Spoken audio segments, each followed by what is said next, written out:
Bon, alors, coucou, bienvenue Marie. Voilà, donc on va faire une petite étude visagisme. On est un petit peu bancal ce matin, mais on va y arriver. Donc, par rapport au visage, donc on a nos fameuses trois parties. On a la partie intellectuelle, on a la partie émotionnelle, la partie instinctive. Donc chez vous, c'est la partie émotionnelle qui est plus petite. Donc ce qu'il faut éviter, déjà on n'a pas forcément besoin de mettre la frange. Et ce qu'il faut éviter, c'est de trop les effiler, de les ramener sur l'avant. Voilà. Vous pouvez un petit peu dégager, vous voyez, un petit peu comme ça, ce sera plus joli. Et on peut affiner cette frange, on n'a pas besoin de la mettre trop, ça va trop vous refermer au niveau du visage. Après, quand on divise le visage en deux, on a toujours un côté qui est un peu plus grand, un côté qui est un peu plus petit. Donc chez vous, c'est celui-ci qui est le plus grand. Donc normalement, on pourrait se dire qu'on peut faire le mouvement de ce côté. Voilà. Après, l'idéal des visages, c'est l'ovale. Donc chez vous, ce qu'il faut faire, c'est ne pas trop mettre de volume justement sur les côtés. Vous pouvez vous permettre d'aplatir un petit peu les parties là. Même si vous voulez garder la longueur, trouver du volume là, il faut mettre du volume ici. Pas forcément du volume sur les côtés, parce que plus vous allez mettre le volume sur le côté, plus ça va vous allonger le visage vers l'horizontale. Alors, voilà, on y vient. Aujourd'hui, c'est un grand jour. Parce que vous êtes très nombreux, quand je rencontre les gens, à dire « Mais Gwen, comment ça se fait que quand tu fais tes études visagisme, eh ben, tu présentes une étude visagisme, et en fin de compte, la cliente ressort avec la mèche de l'autre côté, la couleur qui n'est pas demandée. » D'ailleurs, beaucoup de gens, même sur les réseaux TikTok+, c'est une génération un peu plus virulente, on va dire, se moquent même un petit peu de nos pratiques. Mais en fait, il faut comprendre que quand on fait une étude visagisme, la cliente reste reine. Donc souvent, c'est vrai que je mets de l'étude visagisme et après le résultat, la cliente a bien évidemment maître de sa tête et de son corps, et c'est elle qui va décider si oui ou non on va pratiquer mes conseils.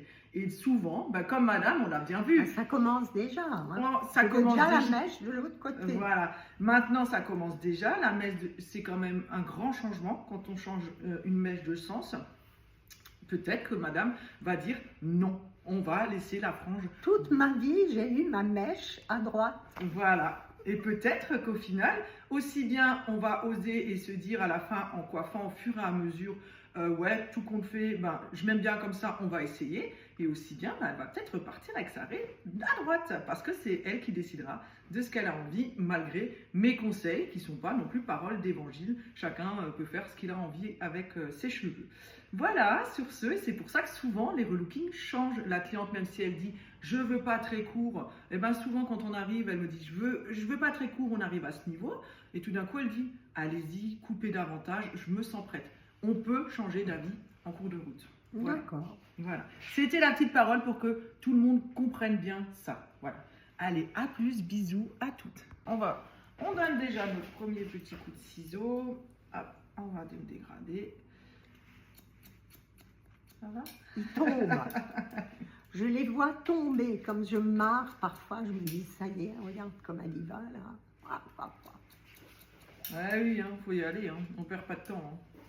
Moi, j'adore couper, donc... ça se voit, ça se ressent. J'allais dire, ça se voit. Hein. Ça se voit et ça se ressent. Salut! Merci. Bon week-end! À toi aussi, ciao, ciao! Allez, hop, on y va. Et notre boule un petit peu à l'arrière. On n'avait pas filmé à l'arrière, mais... Donc là, on voit, c'est comme ça. Et on va en fait créer un mouvement un peu plus volumineux de façon à ce qu'il y ait plus de volume au niveau du profil. Donc, on peut prendre comme ça. Avec notre Pfizer, on remonte. Que j'ai souvent des gens qui me disent « Fais-moi des tutos de coupe !» Bon, je pourrais tellement faire de choses. Il faut se prendre le temps. Voilà. Ça, c'est chouette quand on fait un remonté vers le bas et qu'on garde la longueur. Ça fait l'effet boule souhaité. Voilà. On va faire un gommage du cuir chevelu aux huiles essentielles à menthe poivrée. Ça va détoxiner. Très bon pour la circulation sanguine. Ça va faire un effet un peu kiss cool, fraîcheur. Pour la chute de cheveux, c'est bien aussi. C'est quelque chose qu'on fait une fois tous les 2 semaines. C'est largement suffisant.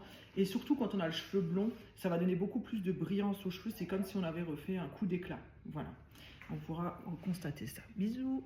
On peut tourner sur nous-mêmes pour voir la jolie coupe si vous voulez. Vous pouvez tourner. Voilà, comme ça.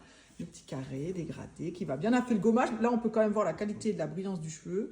Et voilà, ça vous convient comme ça? Super. Et on a fait le mouvement du mauvais côté ou du bon. Non, du bon pour moi. Voilà, du mauvais pour moi. Bisous, bonne journée, merci d'être venu. Ciao, merci, je suis très contente. Ah, c'est cool.